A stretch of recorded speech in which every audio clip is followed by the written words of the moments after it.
Hi all, me again. As we continue our journey towards Digital Citizen Con on October 9th, with the juiciest updates being saved to hit you all at once like a Moab from a Hercules A2, we're once again taking the opportunity provided to us here at ISC to learn more about the people here at CIG, outside of the normal design, art, and programming disciplines. And this week, we turn the camera inward and learn about the person who's shepherded ATV and ISC through the highs and lows since 2015. Yes, the one person who manages to pull it all together week after week and does so with an infectious energy loved by everyone that works with him. So sit back, relax, grab a beverage, and enjoy our next origin story. All right, then that must mean people want to see how these videos get edited.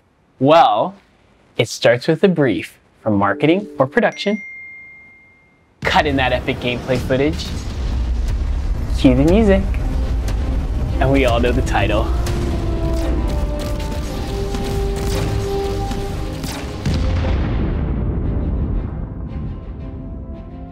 So I grew up in this small town where nothing ever really happened. And if you didn't want to be in sports, or you didn't want to be a doctor, a firefighter, or a police officer, there really wasn't anything for you. And I think that's what led me to movies, to plays, to books. It was a way for me to escape. And I still remember when my mom bought me Jurassic Park. I'm Costa Rican, so I thought this was real. This took place off the Gulf of Costa Rica. These people sent this video because they need help. And shame on my parents for letting me think that for so long. But it wasn't until they bought me the making of Jurassic Park that I realized people did this for a living. And it was in that moment that I realized there was nothing else for me. Did I think it was gonna lead me to games? No. But that's the great thing about my job, is you really get to live so many different lifetimes. I still remember to this day when I got this job at Cloud Imperium. The first person I met was Chris Roberts. He was coming out of the office over at 3rd Street Promenade in LA. And I was like, hey, Chris. And I'd known Chris from his film background, but never a game background. So it kind of was this moment of just like, that was cool. And then I get into this conference room. It has Ben, Alexis, Jared, and a bunch of the other video production team at that time. And I was feeling pretty confident, you know? So I headed out, and I will never forget Jared chasing after me out the door, waving me down like your favorite rom-com movie. You'll probably tell this story differently, but I remember he chased me down and he's like, hey, watch ATV episode 54 and I will call you tomorrow. It could have been 45. I don't know. It was a long time ago. And it was in that moment that I was like, ah, oh, I got this. Let's see. Justin. What's going on here? How was editing a brand new ATV? I feel like I learned how we used to do it, and then we changed everything. So it really does feel like day one all over again. Some of the more eagle-eyed viewers may have noticed that in our hangar lighting improvement sneak peek, hangar was spelled hanger, not hangar. Sorry. No, I'm the captain of that ship. I have to take responsibility for the members of my crew. So that was Justin's fault. A day in editorial is no joke. I can come to work and on Monday I'm a programmer, and by Friday I'm a designer. I'll come in the morning, I'll do the editorial kickoff. Amanda, what'd you get up to last night? I played some video games last night, so it was pretty fun. Ooh, nice. Ryan, what'd you get up to? I grilled up some burgers and dogs. And ISC alone has been being planned for months. You have Jill, Jared, they're looking at the roadmap.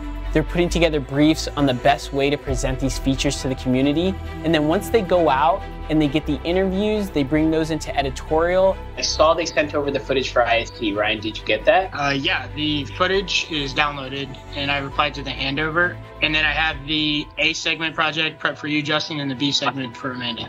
Okay, cool. Amanda, after I finish the A segment narrative, I'm going to hand that over to you because I'm going to move on to a trailer. Cool, and then I'll cut the B segment and then set an in-session on the calendar for Thursday before we send out the narrative cut. And we find the story there. And then once we have the story, we're doing B-roll capture, music, to just present the feature to you guys in ISC in the best light. Then we have things like trailers with Ship Showdown. So yeah, let's zoom into that section right there where the graphic is. And yeah, is back, and turn that off. We'll change this. Cool. And even things that are coming further down the pipeline, like the IE, and I'm telling you, we're gonna have so much fun with Jax this year.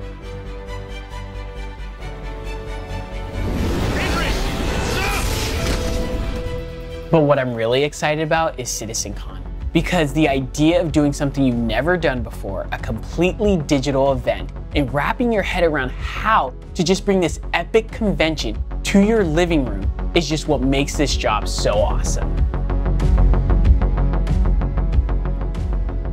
It's amazing to kind of look back and see how much the company has grown, but also how you've grown throughout the process. And when you've been somewhere for so long, like I've been at Cloud Imperium, you can't help but change. Tyler's gonna be the question reader. Go ahead. You're in charge, Tyler. All right. Take over the show. The number one question I get asked is how to get into editing for games. And honestly, a lot of people focus their attention on the wrong things, in my opinion. They focus on the tips and tricks, like jump cut your talent to edit what they're saying, or for effect, or the fade down, the fade up, or the wipe. You can learn all those things. What you can't learn is POV. That's point of view, and everybody has one. And if you want to get into editing for games or filmmaking in general, you have to find yours and you have to grow it. And the only way that's going to happen is by doing. So my advice I give to anybody wanting to edit for video games or just edit in general is to cut. That's who we were talking about? Show's running long. Let's get to the sprint report.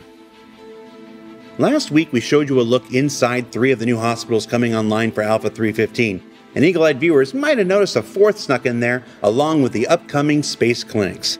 But the team in Montreal is also working on additional hospitals for other landing zones, such as this white box tour of Maria Pure of Heart in Lorville. And even in its early state, you can see the influence of Lorville's architecture and severe style that's likely to set it just a little bit apart from its fellow facilities. You can see here a first look at its lobby,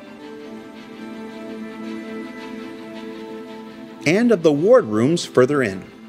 Now, as we've mentioned, hospitals are the forebearers of new player healing mechanics and all the changes they will bring to life in the persistent universe, and the first major contribution from our expanding team in Montreal.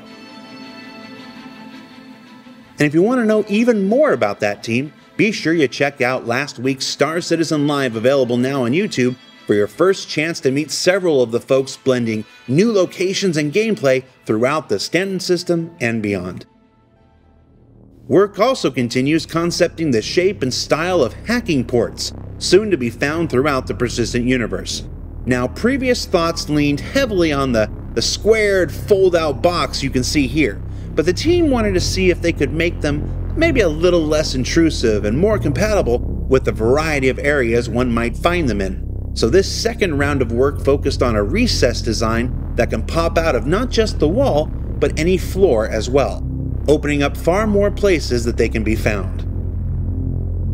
The team is also exploring iconography that will help players identify these particular panels when on their travels, as well as further refining the variety of hacking chips players may need depending on the task at hand, complete with little carabiner hooks. Give me a keyring I can wear on my belt, character team.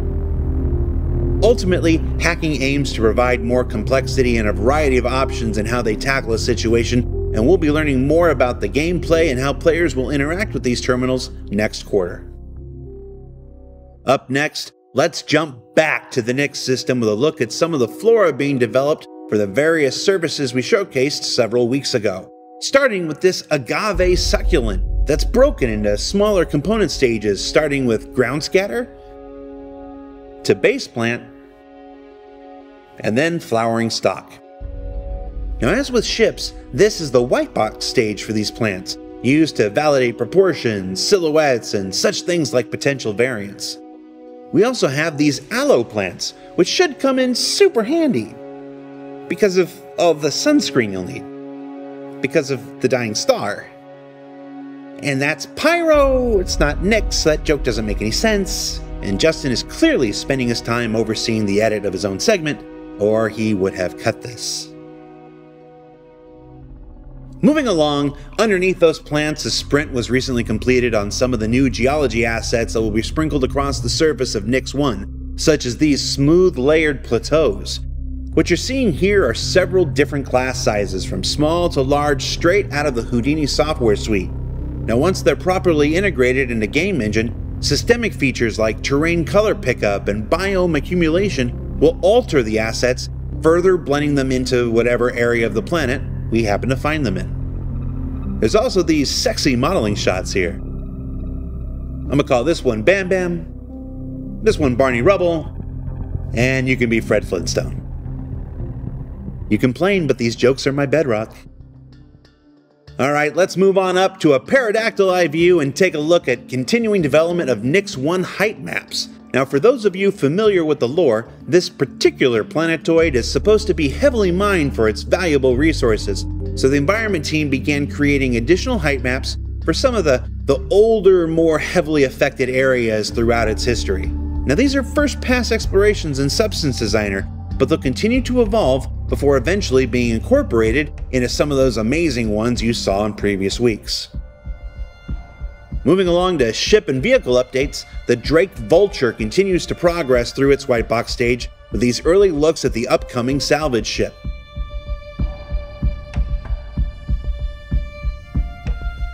And in vehicle interfaces, let's check out these updated concepts for a potential Drake-specific heads-up display.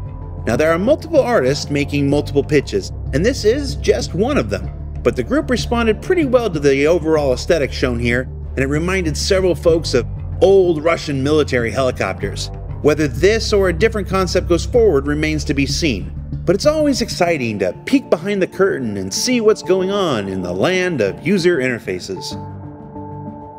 And then of course we're heading into the biggest ship event of the year, and preparations are already underway for the Intergalactic Aerospace Expo 2951, with these looks at potential logos for this year's event. I like the one with the swoosh. Finally, before we let you go, we have two Crusader-based updates to share this week. The first being the continuing development of atmospheric pressure damage for vehicles and people. You can see here the basics of the system at play. As the player character moves forward, the pressure increases. And then the same here with vehicles. Now these are just the designer effects at the moment, but now that it's working, it'll move to VFX in a few weeks when they have schedule before making its way into the persistent universe proper. And lastly, because it's been too long since I previously mentioned space whales, the character team has been exploring these micro concepts, exploring what gameplay might look like for players when the mighty storm walls make their way to the clouds across Crusader. So what did we learn this week? Well, we learned that Drake is well on its way to making a big splash with its new Salvage ship and fancy UI. That new career opportunities are coming for those who want a workspace with a lot of fresh air and squishy whale blubber under their feet. And that I've worked with Justin Chambers for 6 years, and if I'm lucky, I've got another 6 years ahead of us. So don't forget, the first round of Ship Showdown is happening right now. Check out the robertsspaceindustries.com website for details, as well as the next iteration of Xenothreat. It's happening right now in the persistent universe. So jump in there and give those jerks from Pyro the business. For Inside Star Citizen, I'm Jared Huckaby. We'll see you all next week.